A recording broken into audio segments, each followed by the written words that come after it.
Hello everyone and welcome back to another video. This is Eisenherz and today I invited my friend Memo to give us a quick rundown of his pet deck, Grolnok The Omnivore. You might have seen Memo in my last gameplay video where he piloted Grolnok. He is part of the Grolnok Discord crew that's currently writing the Grolnok Collaborative Primer, which means he's definitely an expert on the deck. So please welcome Memo. Hello YouTube, thanks for having me. I'm happy to be here. It's nice to have you here, Memo. So could you please give us a quick rundown of Grolnok the Commander? What does he do? Gladly. So Grolnok the Omnivore is a 3/3 legendary creature frog, and it reads: whenever a frog you control attacks, mill 3 cards. Whenever a permanent card is put into your graveyard from your library, exile it with a crow counter on it. You may play lands and cast spells from among cards you own and exile with crow counters. So Grolnok is a card advantage commander, basically. And we all know in cEDH, card advantage is never bad. So Grolnok is a card advantage engine, basically draws you cards. So let's go one step further. How do you build a deck around Grolnok? Grolnok needs a lot of permanents to function well. My list is currently playing around 70, I think it's 72 permanents. So we have a very high percentage of milling 3 permanents from each attack. And that helps us to stay in the game, get the cards we need to try and combo off as soon as possible. If I'm not mistaken, your goal is to create a milling combo that allows you to mill your deck and then allows you to cast all the permanent cards from the Croak Zone, right? Yes, indeed. We try to mill as fast as possible, as many cards as possible, notably by 2 or 3 combos that allows us to do it at once, and then usually cast the Thassa's Oracle from exile and win the game from there. Okay, let's talk about the combos at a later stage. I have a quick question about Brewing. How does the fact that Grolnok only puts permanent in the Croak Zone, how does it affect Brewing? As you just said, you have 72 permanents in your deck. That's quite unusual for a cEDH deck. Yeah, we obviously we are playing all the staples like Ristic Study, Sylvan Library, Mystic Remora. Those are all great permanents a cEDH deck wants to play. But there are also some cards you might don't know or are curious about why they're in the deck. 2 of them are Snapcaster Mage, because it allows us to get one of the cards back that we milled and did not exile, like Tutors or a Pact of Negation, Fierce Guardianship, and so on. And another card I want to highlight is Brazen Borrower. Brazen Borrower is a 3/1 Fairy Rogue, and it's an adventure card from Throne of Eldraine, and it has a Petty Theft on it. That's an instant adventure. So how Grolnok is worded, we will mill the Brazen Borrower because it's a permanent, and Grolnok states we may cast spells among cards you own from exile. So he does not care about if we cast the adventure side or the permanent side. Okay, so you put it into the Croak Zone and then you cast it as an instant. Yes, exactly. It's a bounce spell, and that's always good for us. That's quite genius deck building there. So you use permanents in order to cast instants or sorceries, which allows you to abuse Grolnok even more, right? Exactly. Another notable card many decks are playing currently is the Malevolent Hermit. It's like a mana leak on a stick on the one side, and on the back side it's obviously also very strong. Yeah. So you just mentioned that the goal is to mill your deck. Which combos do you play to actually do that, to mill your library? The most popular is Hermit Root, obviously. Hermit Root has been a cEDH deck forever, right? And this is like a Hermit Root deck, like obviously, because Hermit Root will allow us to mill our whole library as long as we're playing any basic lands. Spoiler alert, we aren't playing any basic lands. So that's basically a 1-card combo for you. Indeed. As long as Grolnok is in play and we activate Hermit Root, we will get access to all our 72 permanents. Notably, Thassa's Oracle. That's then basically your win count. But are there any other combos you play in your deck? The second most popular combo is the Cephalic Illusionist and Lightning Greaves combo. You might know it from the Cephalic Breakfast combo. Other decks are running with Nomad's Encore if they have access to white. We don't have access to white, so we are doing the combo with Lightning Greaves. So what we want to have in play are the Lightning Greaves, the Cephalic Illusionist, and Grolnok, and we will equip the Lightning Greaves between the Cephalic Illusionist and Grolnok, because Cephalic Illusionist says whenever it gets becomes the target of a spell or ability, we mill 3 cards. So we can do this over and over again until we milled enough cards to successfully resolve the Oracle trigger. So yes. Is there a backup combo that you have? There's another very popular combo my list currently not running. It's the combination of Basalt Monolith and Mesmeric Orb. I do run the Mesmeric Orb because it's just a great value card overall. Just be careful when to deploy it, because there are like Underworld Breach decks and Graveyard decks. They will welcome Mesmeric Orb, but as long as you're very cautious when deploying it, you can just get great value off of it. People who are running the Basalt Monolith as well will get the Basalt Monolith and the Mesmeric Orb in play and start tapping and untapping the Monolith to mill their whole library. Okay, so you have that 1-card combo, and then the Cephalid Illusionist 2-card, as well as the Basalt and Mesmeric Orb combo. I want to note that I played like 90 games in the last couple of months. It's a lot, and I had like 2 games where they killed both of my win cons, and I did not recover from that. So I was never in the need of having a 3rd or 4th backup win con. But there is definitely a playable 3rd combo. Yeah. Okay, and there's a variation from Basalt Monolith I want to like highlight really quick. It's the Affetto Alchemist. It costs 1 less than the Basalt Monolith. It's a creature, so it suffers from summon and sickness. But there are some people that like the Alchemist more than the Basalt Monolith. I think it's personal preference, and obviously the Alchemist is easier to tutor, but he suffers from summon and sickness, so there's that. And then just test it out for yourself. And I've seen you play that one. That's the one that taps in order to untap another creature, or a creature, so it can tap itself and untap itself, just like the Basalt Monolith, right?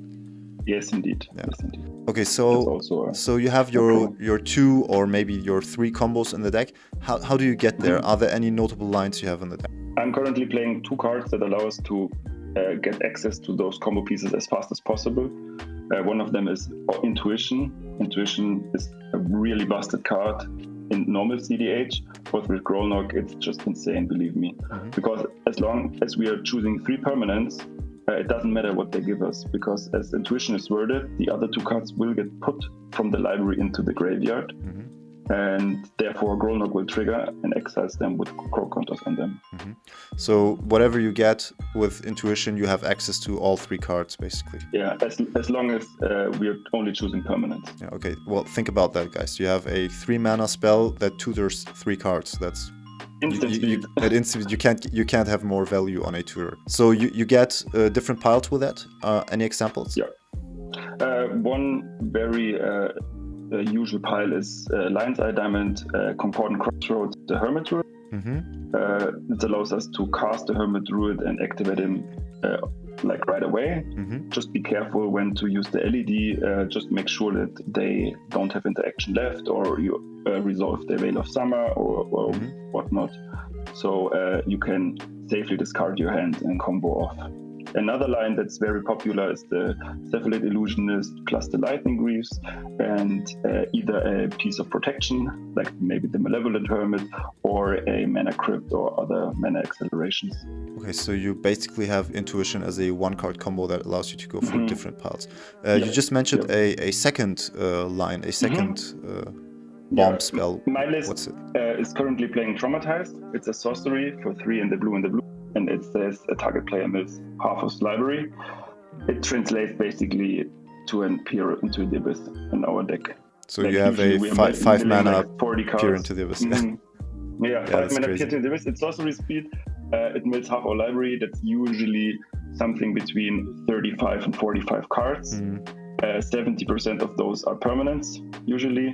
So we will have exile to a Spell Seeker, a Tribute Mage, Fast Mana, a Snapcaster Mage, to Flashback, a Mystical Tutor or whatnot. So usually resolving a Traumatized with Grolnok in play allows us to assemble a win somehow. Yeah, I've actually seen you win out of nowhere. I know the deck is very proactive, can be very fast, can win out of nowhere with Intuition or even Traumatize. And it also can grind really well because you basically have a card advantage engine in the command zone, so you can basically farm with that. What are the pros, and what are the cons of playing Grolnok?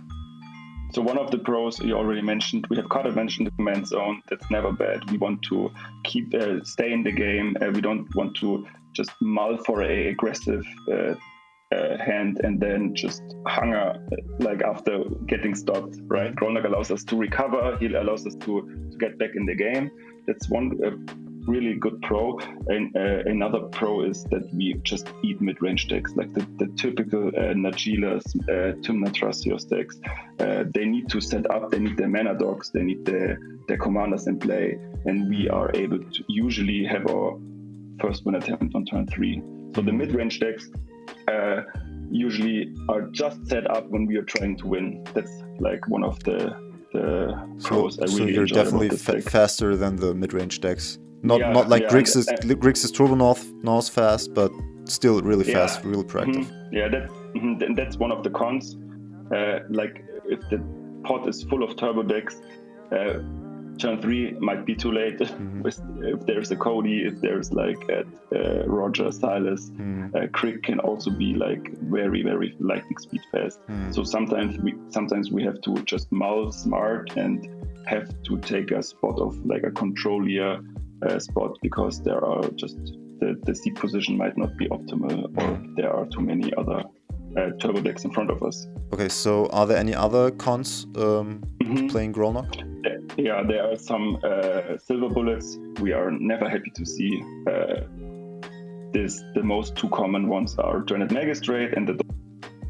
So Dreadnought is very bad for us because we are not allowed to cast the spells from exile. We will still be allowed to play the lands at least, but not being able to cast our cards we accumulated in the exile is not that good.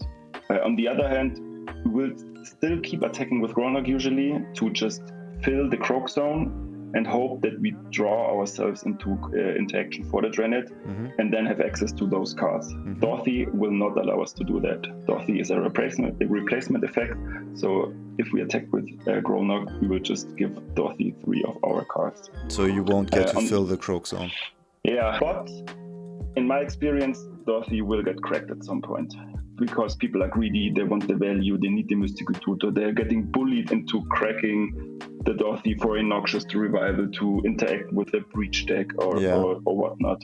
So Dorothy is never good for us, but you can sit it out, you can still try to do Simic stuff and hope that either you draw interaction or the Dorothy will get cracked. But those two stacks pieces are tough for our makes deck. sense. You play Dorothy not only to hate, but also to gain value from it yourself. So at one point you will most likely have to crack it. Yeah. Okay. I also want to note that quickly that we are able to win through both stacks pieces. I had several times where the Dorothy was summoned sick and I tutored the Oracle to hand, milled my library and casted Oracle from hand, or even through a Dreadnought.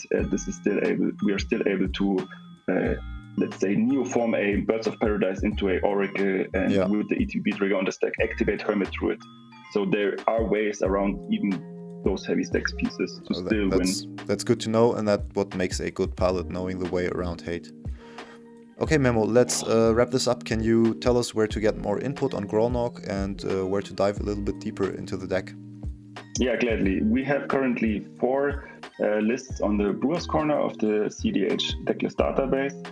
And the Grolnok Discord server is very, very active. As you mentioned before, we are currently brewing a collaborative mid-range Grolnok Primer. It's a very enlightening process. Just having the swarm intelligence at hand is very, very nice, and I'm enjoying myself. You guys know that I'm a huge fan of collaborative primers. The incredible input you get from your peers makes for a much higher quality product in the end. So definitely check out the collaborative primer once it's finished. I will also link that once I have the link to it. So you have the Discord, the deck lists on the Brewer's Corner are where you get more input. With that, we're out. Thank you for giving us this quick rundown. Thank you for taking time out of your day to be here. Thank you so much. I was happy to be here. Thanks for having me. You're very welcome, and you're always welcome for another gameplay video. You guys can find all the links in the description box down below. And yeah, if you enjoyed the video, of course, please leave a like, leave a comment down below. Don't forget to share the video, don't forget to subscribe to the channel. With that, I'm out. My name is Eisenherz, that's Memo. Thank you for watching, and see you guys. Auf Wiedersehen.